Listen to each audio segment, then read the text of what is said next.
So here we have the Beaver TC20, a massive great lump of iron with a Siemens Cinumeric 820T controller,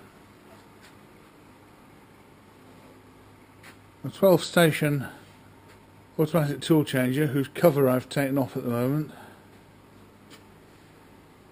a tailstock that can be manually advanced to get its actual position on the bed and then clamped with those clamps down there, and then advanced hydraulically. That is just a cork. It's more taper 4, I think. Hydraulically powered chuck, Pratt Bernard, Renishaw HPA tool setting arm, Renishaw OMM optical receiver. Then as we go around the lathe, not much room around here. Have a peek inside here. There's enough room to house a whole family. So you've got a hydraulic drawbar. You've got, that's the Z-axis servo, massive great thing. Gearbox for the main spindle. The main spindle motor is lurking down there, I don't know if you can see it. We'll go around the other side and try and have a look at it. Some enormous power. It's down here, it's very difficult to see. Then around the back we come around the control cabinet. We've got Siemens Simodrive AC servos, 3 axis. It's equipped for 4 but only 3 are in use. There's X, Z and T for the tool turret for the power tooling. That's AC servos. The main spindle drive is a KTK Mentor, which is a DC drive that puts out enormous current. So that motor. And down at the bottom here should be a little DC spindle drive card. It's out at the moment because it's faulty. Notice I've made it terminal safe. Auto lubrication system. This tank here, this sort of bluey grey tank at the bottom, was in a dreadful state and had to be sandblasted and repainted. You've got a coolant pump sitting on top of it. Lurking in the back here we've got a massive great 10mm pitch ball screw. That's the Z-axis drive. That's the X-axis coming down here, it slides up and down. And then in the back here we've got the controls for the turret. That is the Baldor SMCC card that I've had all the problems with. Here are two, excuse me jumping around, but I've got obstructions here.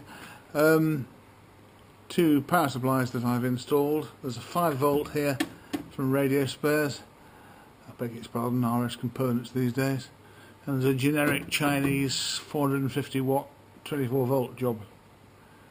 And those replace, if I can find out here, these 2 power supplies. Well, those are both 24V power supplies there, and this is a 5V regulator that was regulated off one of the 24V.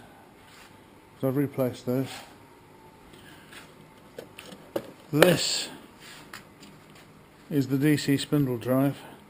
I'm hoping a replacement for that is going to arrive any minute soon. Then here are all these are all the covers that I need to sort out for the turret. And coming right around here, there's the crank for the moving the turret along, and its hydraulic clamps.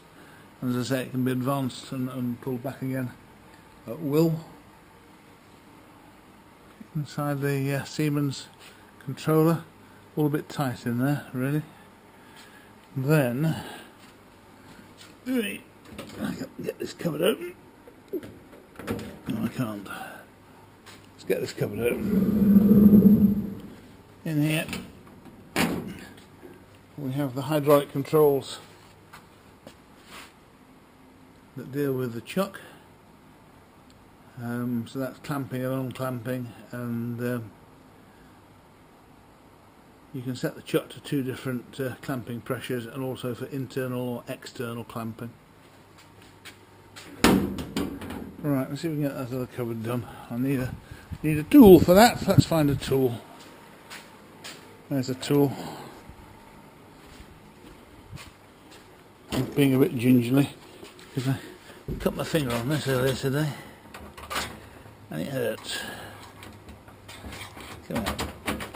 Right, there we go. So in here we've got all the valves and things for the tailstock and for the turret, and then hiding up at the top here is the control box for the optical Renishaw probe. Sitting there, all tucked away in a little cupboard. So that closed down is a Beaver TC20, and that's a problem I keep having. You just forget to close that, so you end up with this bump here. I have to pull that out with a slide hammer.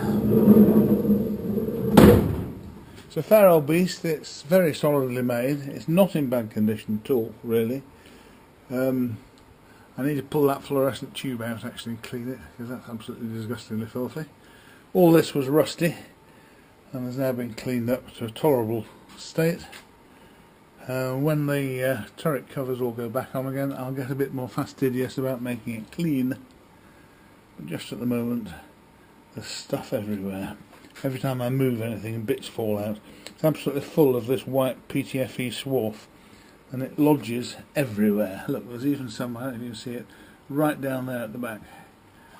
I keep blowing it out with an airline and brushing it, but still more comes back. Okay, there you have it.